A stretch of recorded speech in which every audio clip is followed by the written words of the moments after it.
Oke, welcome back to my channel. Semoga sehat dan sukses terus buat kalian semua yang sudah subscribe dan like video ini. Dan buat teman-teman di rumah yang dalam keadaan kurang enak badan atau dalam keadaan sakit, saya doain cepat sembuh teman-teman biar kita bisa trading dan trading bareng lagi tentunya. Oke, kita langsung saja teman-teman.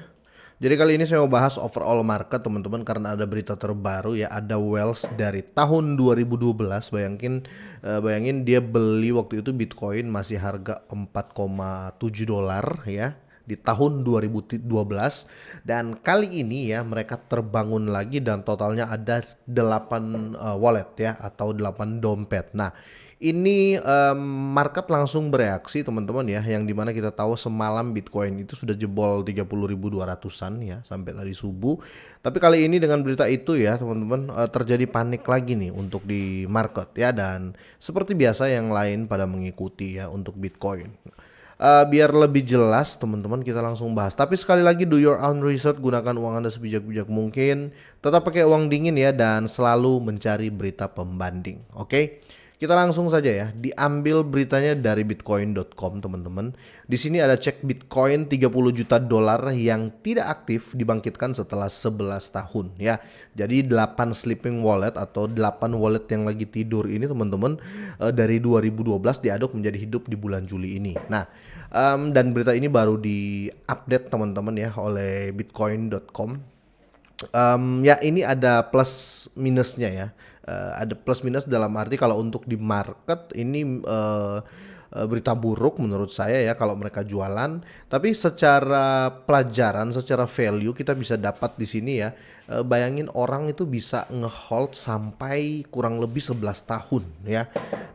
Bisa nggak ya kira-kira kalau di XRP, di Cardano, di Shiba, bisa nggak ada orang yang ngehold dari tahun 2021 sampai di 11 tahun kemudian, atau let's say kita sekarang beli di 2023 terus kita hold sampai 10 tahun kemudian, bisa nggak ya? Soalnya ini cuannya luber banget teman-teman ya. Bayangin Bitcoin itu harganya hanya 4,7 dolaran ya. Oke, kita langsung bahas ya. Jadi di bawah naungan ya kegelapan Sabtu pagi 22 Juli 2023 tepatnya pukul 12.51 UTC, bekas alamat Bitcoin yang tidak aktif ya. Rumah bagi 1037 Bitcoin ya, ini senilai 30 juta dolar hidup kembali untuk pertama kalinya sejak 2012 ya. Jadi alamat Bitcoin yang sudah lama tidak aktif muncul memindahkan timbunan 30 juta dolar teman-teman ya. Jadi Juli setelah melihat 8 ya apa yang disebut dompet Bitcoin yang sedang tidur lah ya, tidak tersentuh sejak 2012, dia menghentikan hibernasi selama 11 tahun mereka, memulai transaksi untuk pertama kalinya, total sekitar 1.216 Bitcoin ya, yang tetap dalam keadaan inersia selama dekade terakhir ya, dialihkan bulan ini. 7 contoh aktivitas Bitcoin sebelumnya pada tahun 2012 yang melibatkan dompet yang tidak aktif ya, jumlahnya 179,50 Bitcoin sebelum alamat paus yang tidur ini memindahkan 1037 Bitcoin ya, kolosal pada hari Sabtu ya. Jadi ada beberapa info, kalau saya hitung ini ketiga ya. Amerika sudah menjual pertama sekitar 9.700 Bitcoin.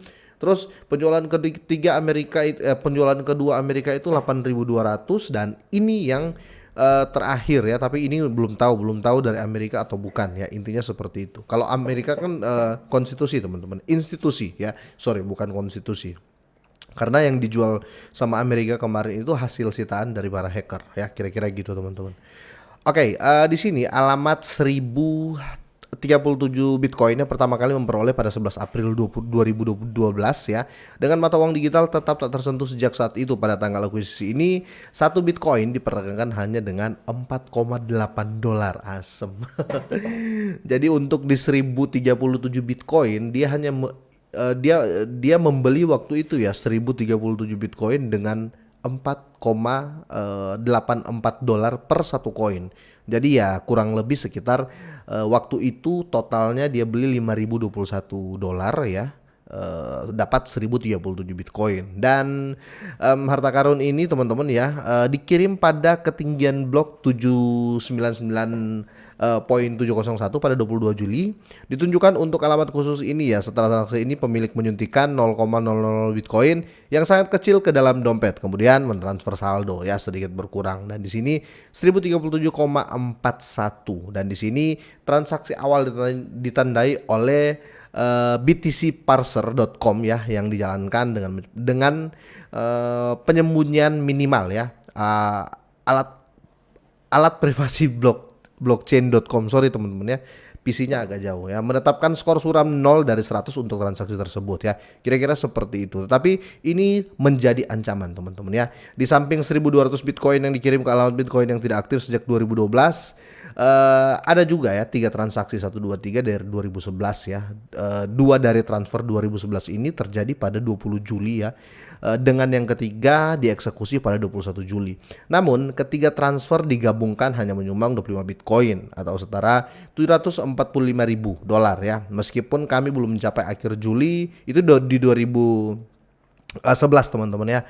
Ini adalah laporan aktivitas Bitcoin yang alamat tidak aktif sejak 2010. Sebaliknya Juli menyelesaikan kebangkitan 3 alamat Bitcoin 123 dari 2010 dengan total 150 Bitcoin. Jadi mereka memang sudah mengatur range penjualan ya, range waktu penjualan. Tetapi di sini kalau seandainya Juli ini tetap aman-aman saja, mungkin akan baik ya marketnya. Soalnya range-nya mereka itu selalu menjual di bulan Juli teman-teman ya. Kalau kita hitung ya siklus halving berarti setiap 4 tahun sekali di bulan Juli mereka melepas ya, kira-kira seperti itu.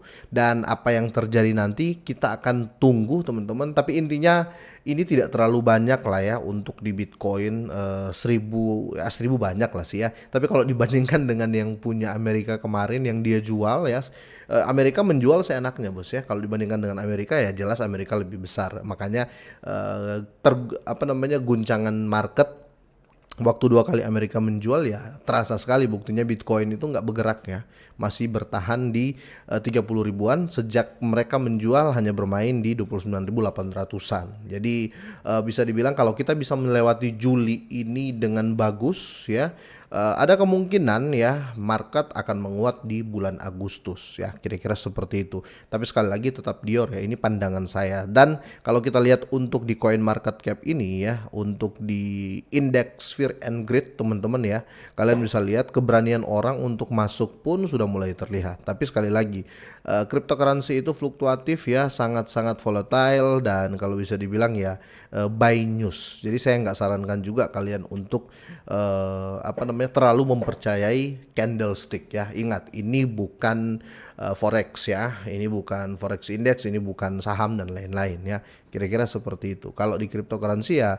memang mungkin worth it ya teman-teman ya, kita melihat cryptocurrency. Tapi yang masuk di dalam itu nggak ada nama ya teman-teman ya, itu non name yang lain dan seenaknya, kira-kira gitu. Semoga ini bermanfaat teman-teman ya, semoga sehat dan sukses terus buat kalian semuanya.